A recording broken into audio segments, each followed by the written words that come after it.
So what if I told you that the single most powerful learning machine on the entire planet isn't some supercomputer in a lab, but is actually sitting in a high chair, probably making a mess?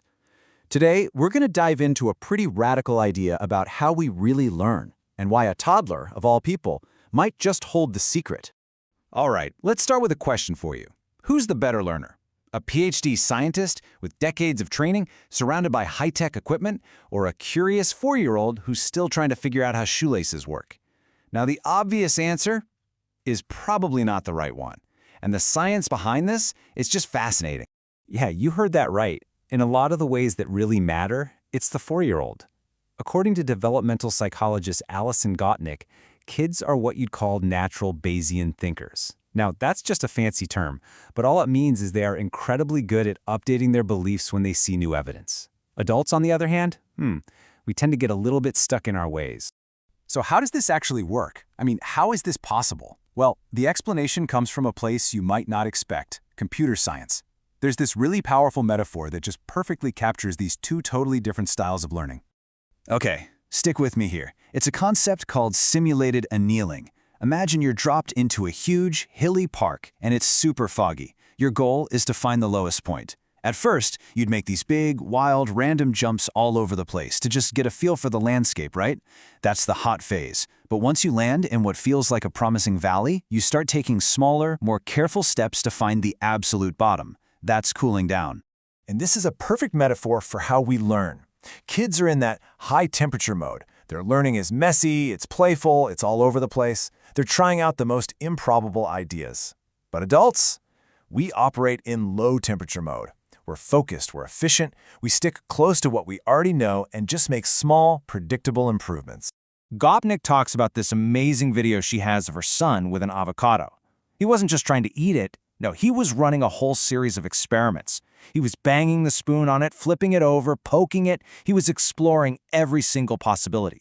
His goal wasn't efficiency. It was pure, unadulterated, high-temperature discovery. Okay, so if this crazy exploratory learning is so powerful, where does it go? Why don't we all learn like this? Well, the truth is, the modern school system is often designed to stamp it right out of us. It takes the art of discovery and turns it into a 9-to-5 job. This quote just nails it, doesn't it? Think about it. When something feels like art or play, we can't get enough of it. We want to do more.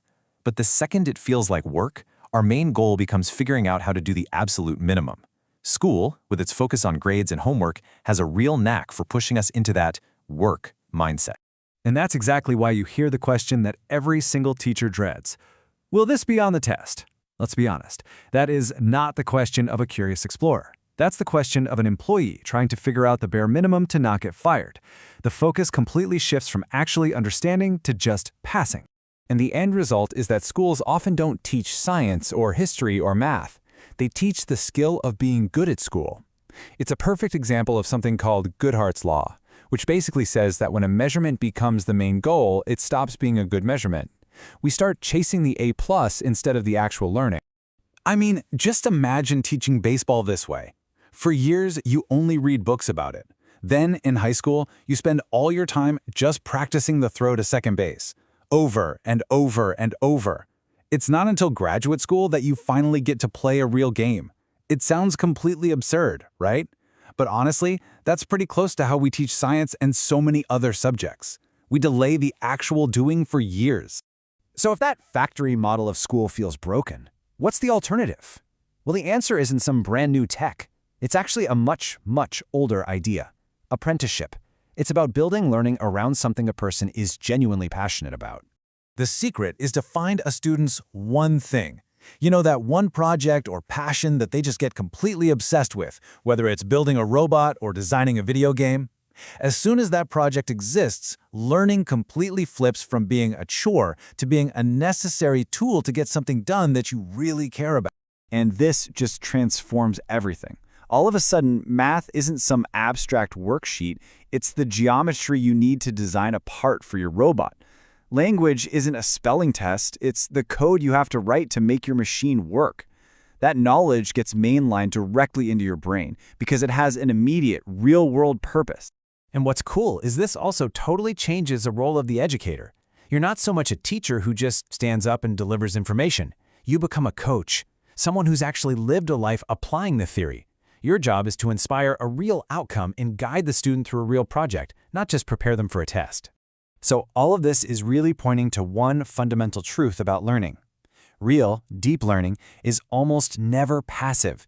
It's an active, hands-on process of actually intervening in the world around you. There's this theory that learning is about minimizing surprise, basically trying to get better at predicting what's going to happen. But Gopnik adds this brilliant, crucial twist. She says it's not enough to just observe something surprising. We have to actually do something. We have to perform an intervention, poke the world, and figure out why it surprised us in the first place. Let me give you a perfect example. You design a part on your computer. You send the file to a CNC machine to cut it out, and the physical thing that comes out doesn't match what was on your screen. That moment of surprise forces you to engage on such a deep level. You have to learn about the materials, the mechanics, the code. That real-world feedback loop, that is where true mastery is built. So when you put all these pieces together, it means we have to fundamentally rethink what we mean by mastery. You know, the big takeaway here is actually pretty simple. True, deep knowledge isn't found in a textbook or a lecture. It's forged in the friction between a person and a project.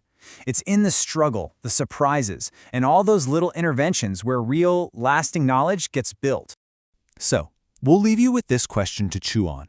If school teaches you how to play the game of school, what's the real game that you're learning to play?